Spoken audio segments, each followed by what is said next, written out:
Hey everyone, welcome to a new episode of Another Diamond in the Jukebox. I'm your host Maria Lebedev, and today my guest is a blues singer-songwriter from Essex, England, Connor Selby.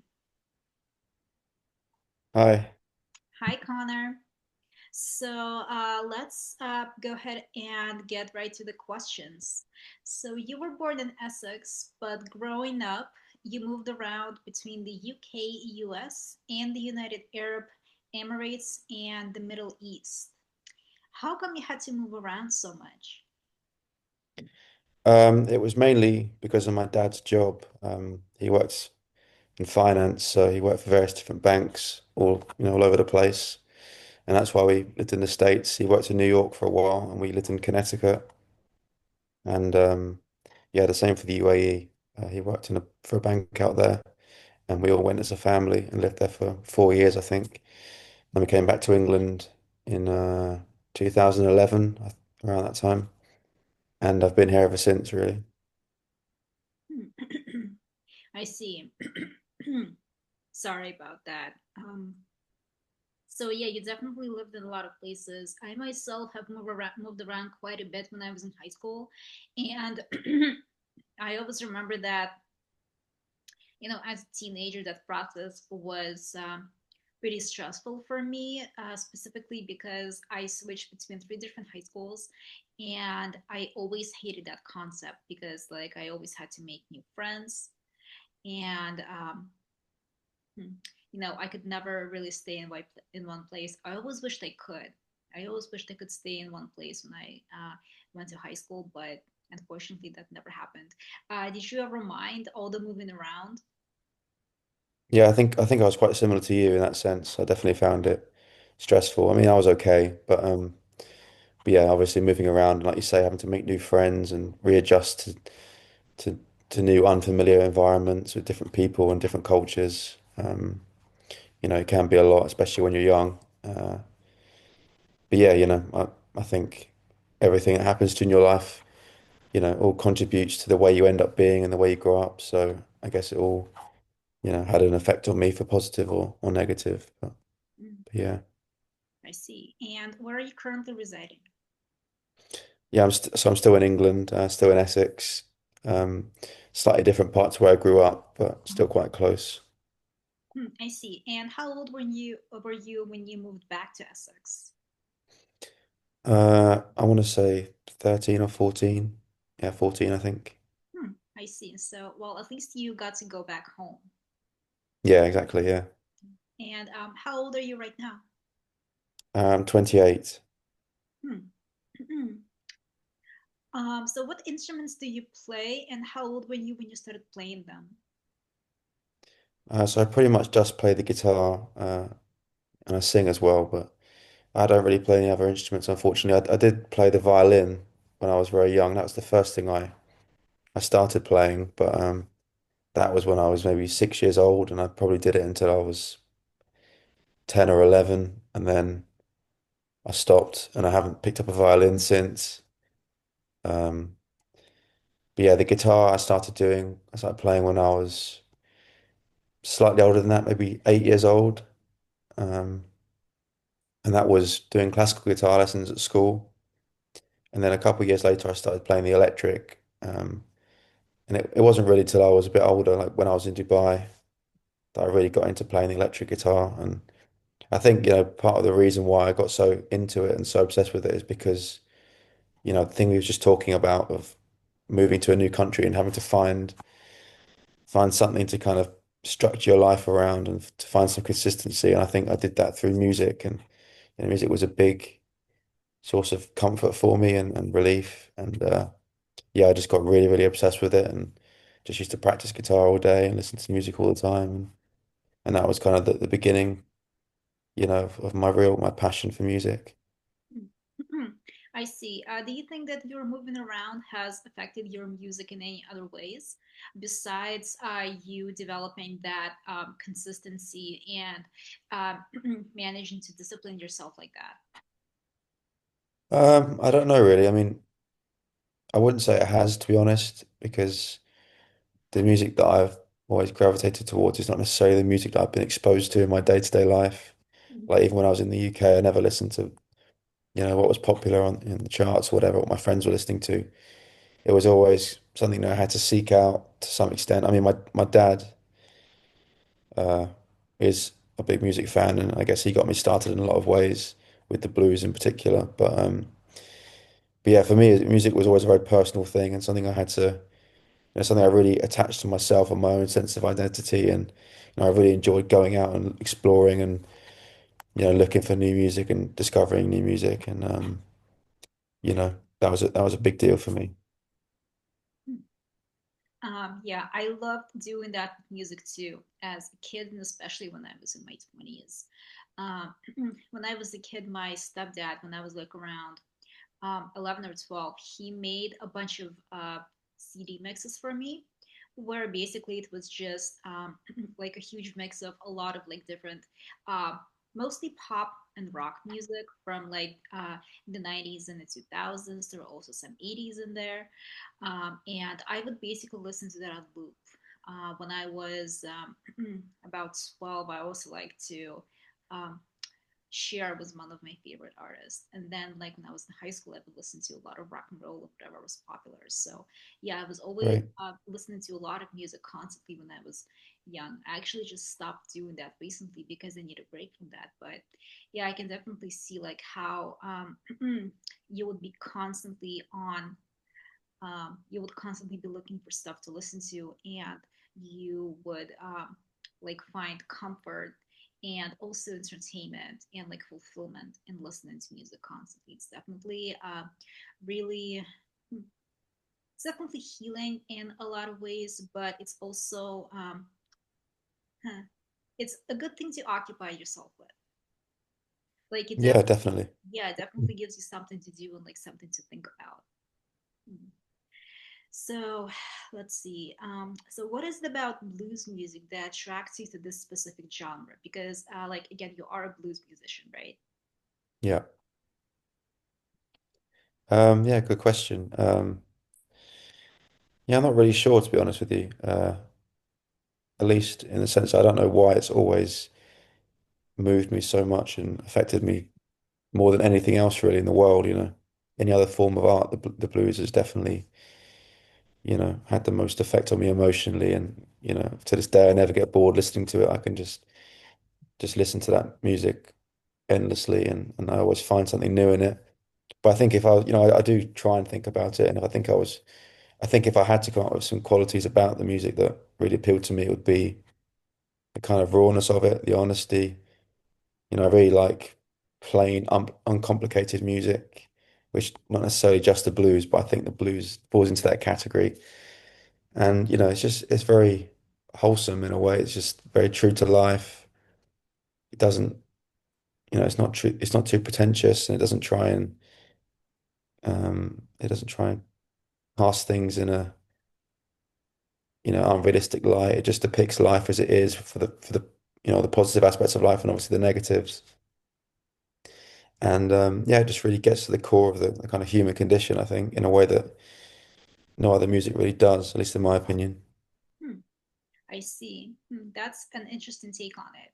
I myself don't listen to blues music, but maybe one of these days I will check it out. So, well, yeah, if definitely if you see it that way, then it sounds like it has a lot of meaning um, for you. So, Yeah, I think so, yeah. yeah, I can definitely understand why you would be attracted to that particular genre. Um, you were featured on Dire Straits legend Mike Knop- Mark Knopfler's 2024 charity single "Going Home," alongside Bruce Springsteen, Eric Clapton, David Gilmour, Tony Iommi, and a number of other legends. So a lot of legends were featured on that single, and you were among them. It's such a huge accomplishment to play with such great accomplished musicians. Can you tell me Thank the you. backstory? You're welcome. Can you tell me the backstory of how you got asked to be featured on that single? Um, Basically, I had a sort of working relationship with Bill Curbishley, who's the Who's manager. and that's how I got to do, the stuff with the Who that I'd done in the past, the gig at Wembley Stadium, and I was booked to do one of their tours just before the pandemic hit. Literally, it was in March of 2020, so I think 2 weeks after everything went into lockdown. But anyway, so I knew him, and he kind of put me forward to the producer of the single, and they kind of for whatever reason they thought I'd be a good fit, and that's pretty much the whole story, to be honest. I didn't get to meet anyone, unfortunately. I recorded everything remotely, and I just sent my parts, via email. But yeah, you're right. It's obviously a huge thrill and a huge honor to be on that. And if you look at the album cover, it's got all the portraits of all the various legends on there, and then you could see me as well. It's quite random, but yeah, it's really amazing that I managed to get on that, and that they felt that I was appropriate to be included. And yeah, as I say, it's a huge honor. I'm very grateful for. I see. So you said that you knew the Who's manager. Yeah, And what was his name again? Bill Curbishley. Thank you.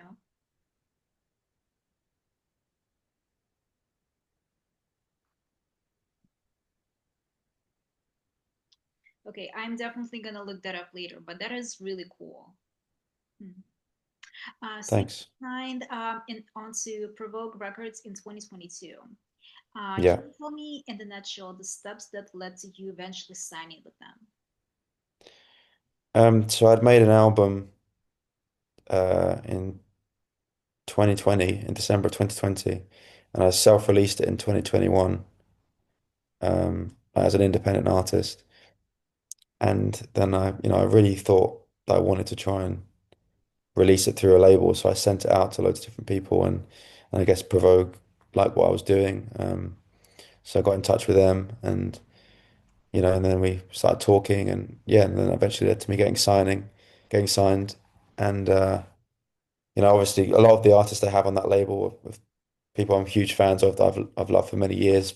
Joe Bonamassa, Beth Hart, Kenny Wayne Shepherd, Eric Gales, all these kind of blues guitar legends, really. And well, Beth Hart's a singer, but yeah, just blues and rock legends that I've admired for many years. So yeah, it was a huge honor to be on that label, and it still is. But yeah, I guess my music's slightly different to a lot of stuff they have on there now. They used to have people like Robert Cray and people who are a bit more old school like me, but yeah, I guess for whatever reason they liked my stuff, and it's been great working with them, and with the new record, The Truth Comes Out eventually, they did a great job with that, and yeah, the team's amazing, and yeah, it's just a great experience. I'm very lucky. Hmm. Is it a well-known label in the UK? Well, it's relatively well known in the blues world. I mean, it's their main offices are in the Netherlands and the States, but a lot of the artists they have are American artists, like the ones I mentioned before. They're all mainly American, and I guess it's kind of the label in a lot of ways for sort of blues guitar artists. Hmm. I see. Well, that's really cool. Congratulations on Thank you. signing with them. Yeah, absolutely. So what do you think the most popular music genre is in the UK right now? Like in terms of what people are listening to? Oh yeah, I don't know. I mean, I guess like some of the artists would be, I mean, obviously Taylor Swift is very big everywhere. Um, Ed Sheeran, I guess to some extent. He just put out an album recently that I think did quite well. Um, like I guess all these sort of younger female artists like Olivia Rodrigo and Leve, who seems to be quite big. Uh, Sabrina Carpenter probably too. Uh, Sabrina Carpenter, yeah. yeah. Hmm. Yeah. Yeah, Well, to be honest, it's a world I don't really get involved with too much, so I'm struggling to think of people. I don't really listen to, as I say, to popular music, but yeah, obviously you see stuff on social media and everything. But yeah, I guess those are the main ones. hmm. I see. Yeah, so it's pretty much it's the same thing in the U.S. Pop music is definitely like seems to be what's like the what's most in right now. Yeah. And how do you think the blues music fits into the popularity scale? Do a lot of people listen to it? Um, I mean, I guess they do in if you look at it in a global sense, but obviously it's not nearly as popular as you know as pop music, and it's always been a style of music that's always been relatively niche. Even back in the 50s and 60s when it was sort of, or going further back to the 30s and 40s, it's always been somewhat popular, but never in the mainstream. You know, if when you had people like B.B. King doing pure blues, you had people like Chuck Berry and Little Richard, and they were the more kind of marketable stars, and they were doing R&B and rock and roll and these different things, which is essentially just the same as the blues, but yeah, so it's all just how it's marketed. But yeah, it's always been quite niche, and it still is today, particularly in the UK. I think the demographic of people who listen to that kind of stuff is, they're mainly older people who've been around for a while, people who used to go to gigs back in the day, back in the 60s and 70s, and um, there isn't so much a culture of young people listening to the blues in the same way that they used to be, but there are still people out there like me who like it and appreciate it, and because of the way the world is now, because culture and well, our cultural lives are so kind of fractured and dispersed. It doesn't matter what you're into or how niche it is. There's going to be or at least with the internet, you can find groups of people who like that sort of stuff with you. So, Mhm. um, yeah, I'm not sure if that makes sense, but hopefully you understand. Yeah. No, yeah, it definitely makes sense. Huh, yeah, I guess that it's kind of like a thing in the past. I mean, the top 40 stuff, like popular music, has definitely pretty much taken over the world right now. At least that's what the situation is in the US. And based on what you told me, that's how it's like in the UK. Mhm. But I think that you can definitely still find a group of people who are into blues music. I mean, Yeah, so absolutely. Yeah. yeah. Mhm. So I'm the main reason why I did this interview with you is because I'm currently trying to learn more about blues music. And so my next question for you is, what can you tell me in a nutshell about the genre? Um, so yeah, the blues is obviously a very unique form of American music that was born out of the hardship of slavery and the way that kind of the lasting effects that had on society in America and segregation and it comes from African American culture and African American styles of singing and playing music that come from Africa originally, fused with kind of Western classical things and that obviously became jazz as well. And yeah, I guess to sum it up, the blues is just like just the way that African American people express themselves musically.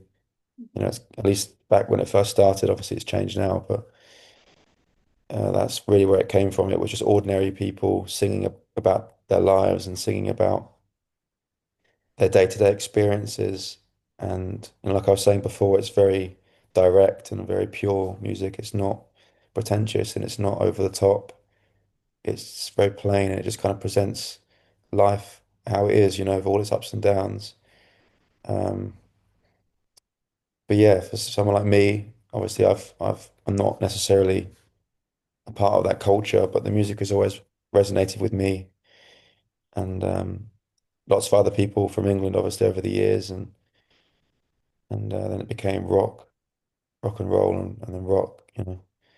And yeah, I think its legacy can still be felt in most styles of music today, one way or another, even if people aren't necessarily aware of it. But But yeah, it's just become kind of the foundation of American music, really, American roots music.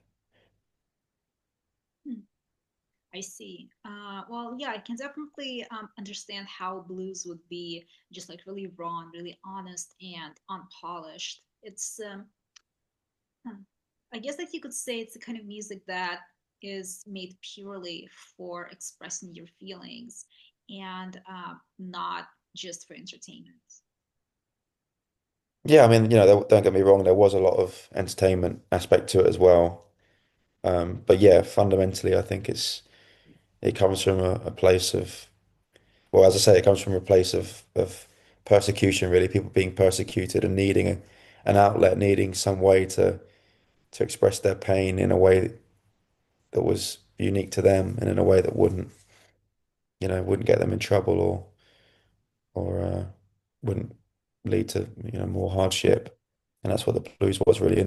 Originally the slaves would sing it in the fields and that was how they worked, that's how they got through the day and made it bearable, made existence bearable.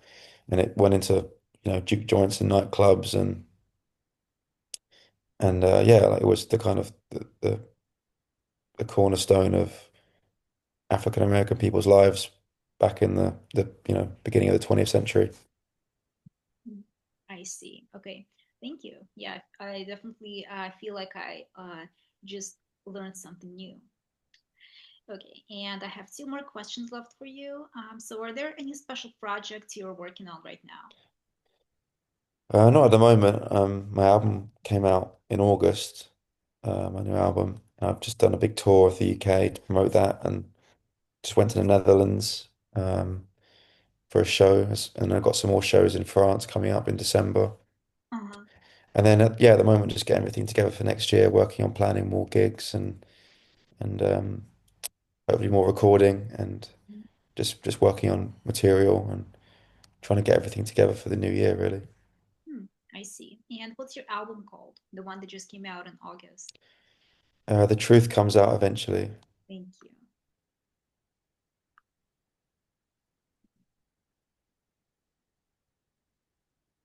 Okay.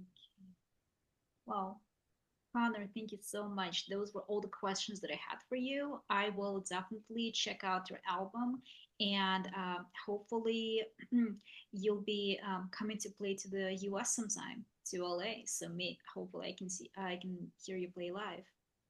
Yeah, I hope so one day. Yeah, absolutely. You said that you just did a tour of the UK and also the Netherlands to promote your new album. Yeah, well, there was a UK tour and I just did one show in the Netherlands. I see. But I've got some more coming up in France in December, a small tour. Um, Nothing in the US, unfortunately, but I would definitely love to go and play there at some point. I see. Well, yeah, like I said, I hope to see you play in LA as well and have a great tour in France in December, right? Yeah, Okay. thank you. And once again, thank you so much and have a great, although it's nighttime probably in the UK right now, right? Yeah, it's 7:30 p.m., so I've still got a bit of the day left. But I see. Well, have a good night and yeah, thank you for the interview again. thank you. Yeah, really lovely to meet you, and thanks for asking me to do this. Okay, thank you for being on my show. Have a good rest of your Take day. care. All the best.